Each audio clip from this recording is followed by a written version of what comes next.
Zachary qui vous parle, toujours en direct d'Aubenas, devenue pour une semaine la capitale européenne du cinéma. Michel Gondry ne viendra pas. Michel Gondry est mort. Notre existence n'a plus de sens. La vie elle-même n'a plus de but. Le grand Michel Gondry n'est plus. Je veux mourir.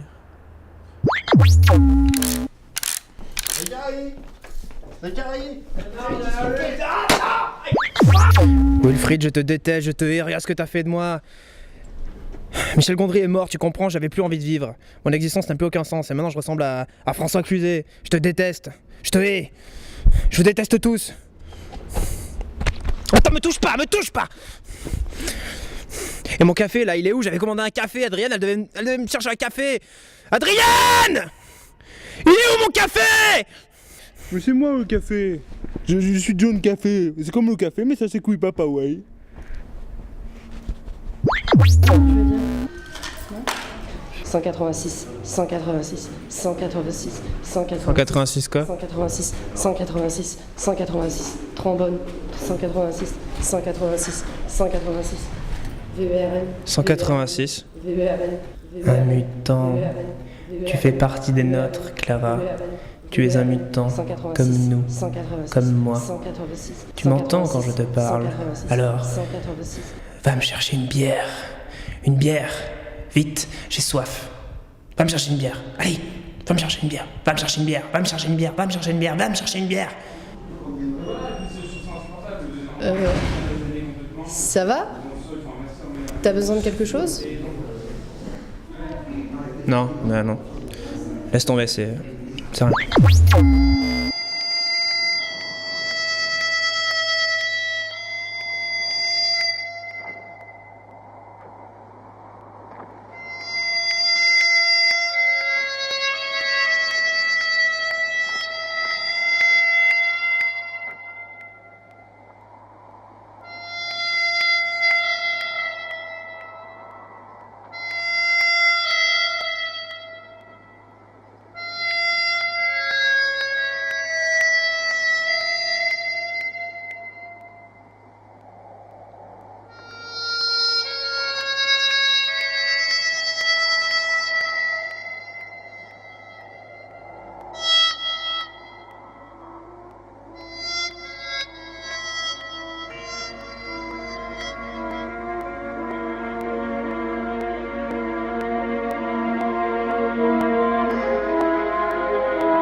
Respect.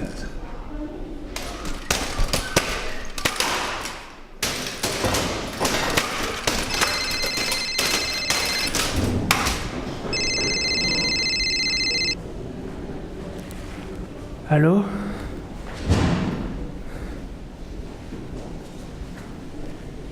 Il est vivant? Il est vivant? Michel Gondry est vivant? Il est vivant. Il est vivant.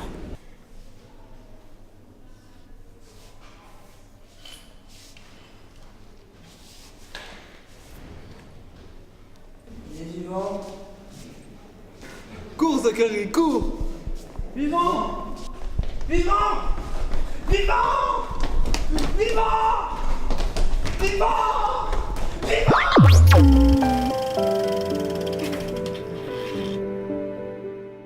Reza Serkanian, bonjour. Bonjour.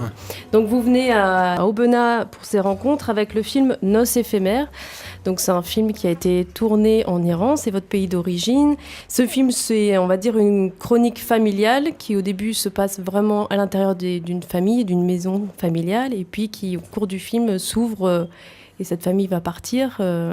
Donc on s'ouvre vraiment plus là sur la société iranienne. Moi, je voulais aller aux sources, de trouver les origines des traditions, des croyances religieuses et tout ça. Et je pensais qu'il fallait commencer par l'enfance, par le rapport de l'enfant avec la famille et comment on commence à apprendre les codes sociaux et tout ça dans le cadre chaleureux familial avant de justement ouvrir sur la société et voir quelle ampleur ça prend après, quoi. Oui, parce que là, pardon Claude, c'est quelque chose qu'on voit vraiment bien, c'est les normes, les empêchements, les interdits, et du coup comment les gens s'arrangent aussi un peu avec ça pour pouvoir avoir une vie un peu plus simple. Oui. Et je crois qu'aussi le tournage de ce film, il y a le propos qui parle de ça, mais le tournage, ça a été aussi dans ce registre-là. Quelles ont été les difficultés rencontrées? Parce que je suppose que la censure en Iran est présente. Absolument. Tout le monde m'a dit, il vaut mieux caler le tournage un mois après les élections, tu vas voir, les élections ça va tout changer, et puis si l'autre parti passe, ça va être beaucoup plus tranquille et facile à faire le film. Sauf qu'il s'est passé complètement le contraire. Donc les élections se sont mal passées, ceux qui s'en souviennent en 2009, il y avait le pays, le jour au lendemain c'était plus le même. On m'a annulé l'autorisation que j'avais obtenue après un an de démarche. Et puis, du coup, j'étais pas du tout face aux mêmes gens, quoi. Et puis, politiquement, du coup, à cause de ce qui s'est passé pendant les élections, le pays était très sensibilisé. Enfin, il y avait un mouvement genre anti-étranger, tout ça, qui se déclenchait. Et puis, moi, venant de la France, avec un projet quand même qui était soutenu par la France, ça me facilitait pas la vie. Donc on a perdu beaucoup d'argent parce qu'on avait quand même dépensé pour le tournage et tout ça. Puis on a tout annulé et puis encore 6 mois de démarche pour aller les convaincre, pour dire que faire comprendre qu'on n'a rien à voir avec ces problèmes politiques et tout ça. Et puis finalement, j'ai réussi à tourner le film en début 2010. Est-ce que vous avez eu des difficultés également pour trouver les acteurs? Parce que c'est pareil, je veux dire, je pense que quand on va avoir un projet quand même qui sort un petit peu des normes iraniennes, ça veut dire que les acteurs doivent également jouer le jeu. Le plus compliqué, c'était les rôles principaux, parce que eux, ils devaient savoir déjà ce que je voulais faire, vraiment ce que ça allait être le film final, alors que moi, j'étais obligé de le présenter de différentes manières, de cacher certaines idées, sinon ça passait pas et tout ça. Et je ne pouvais pas, par contre, les cacher auprès des comédiens principaux parce que c'était leur image et il fallait qu'ils sachent. J'ai cherché quand même des gens un peu engagés, indépendants, des gens qui avaient vraiment envie et le courage aussi de faire quelque chose de différent en dehors de système et qui pouvaient vraiment me rassurer que ça ne leur posait pas de problème après, que ça faisait partie de leur engagement. Donc surtout l'actrice principale, en fait. C'est magnifique d'ailleurs. Voilà. Quand on voit à un moment donné sans voile, alors que ça fait quand même 35 ans qu'on n'a pas vu une femme iranienne sans foulard au moins dans les films. Et elle, c'était la condition sine qua non dès le départ. C'est un film qui a été vu par la communauté iranienne, alors là-bas ou ailleurs, parce que le film il a pas mal voyagé. Non, en Iran, de toute façon, une fois que le film est fini, évidemment, il n'a pas été validé par le système iranien, donc il n'a pas eu l'autorisation d'exploitation en Iran.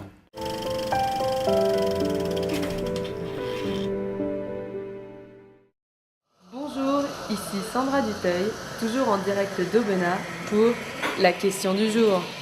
Hier, nous vous avons demandé quels étaient les 2 animaux emblèmes de l'Arménie. Et voici la réponse pour vous, tout de suite. Je crois qu'il y a un lion, je crois qu'il y a un aigle, et je crois qu'il y a une épée. C'est un petit peu comme les armoiries d'Angleterre. L'aigle, j'en sais rien. Le lion.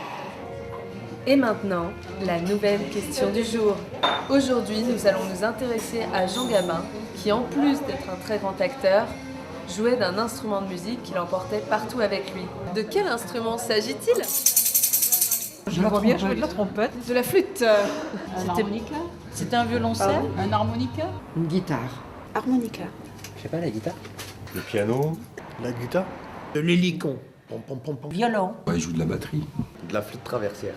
Une basse. Je dirais du violon, mais j'en ai absolument aucune idée. Merci beaucoup, vous aurez la réponse demain sur le site de la Web TV.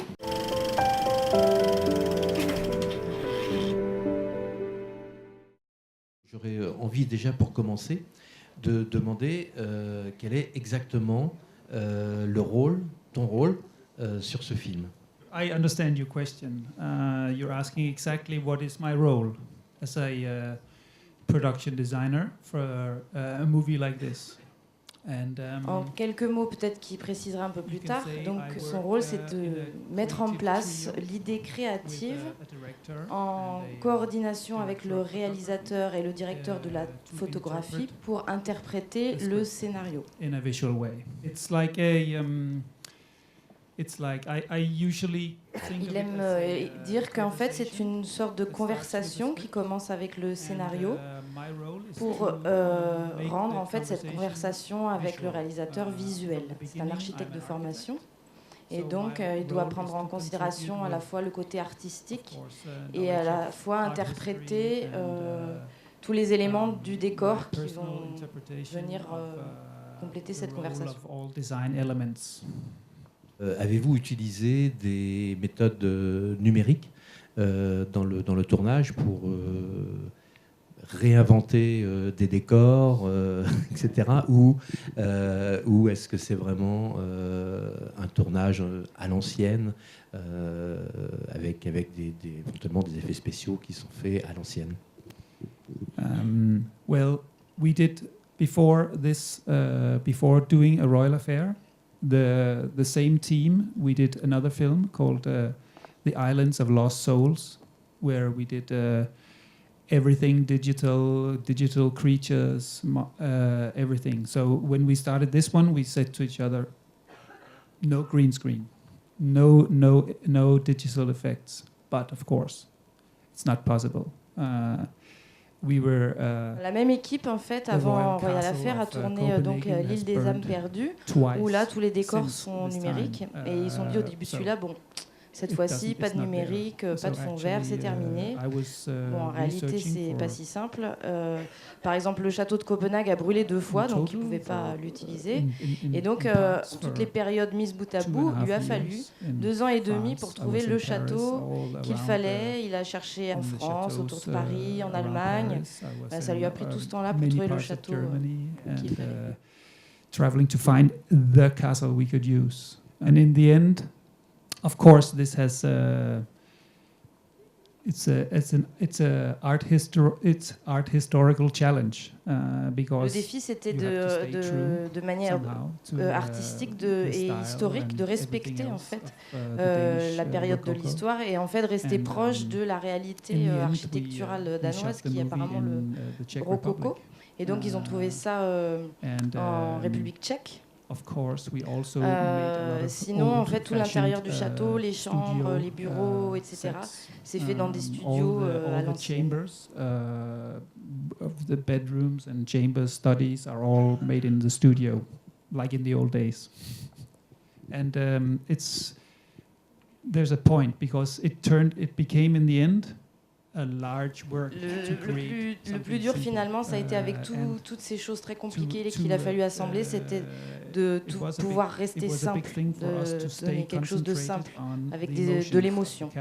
Because it was extremely complicated.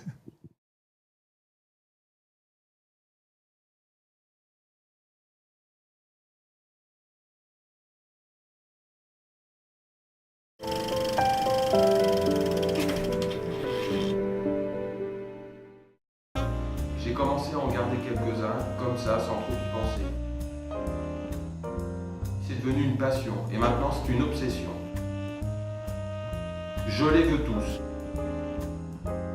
Je n'ai besoin de rien de plus pour être heureux. Donnez-moi vos tickets de cinéma.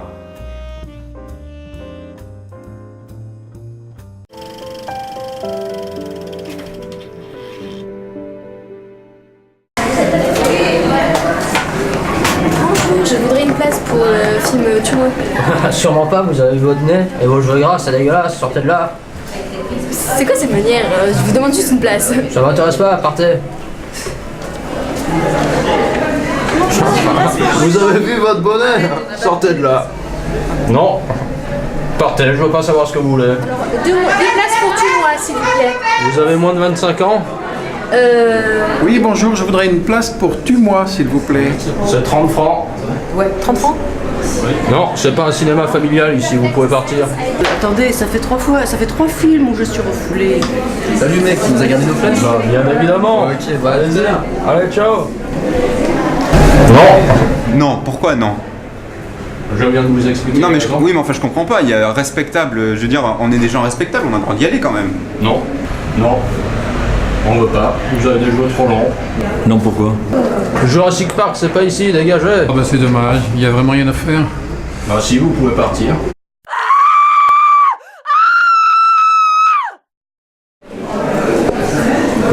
Oh putain, on a donné du fil celle-là. Ah merde. Bon tiens, tu peux me jeter ça s'il te plaît?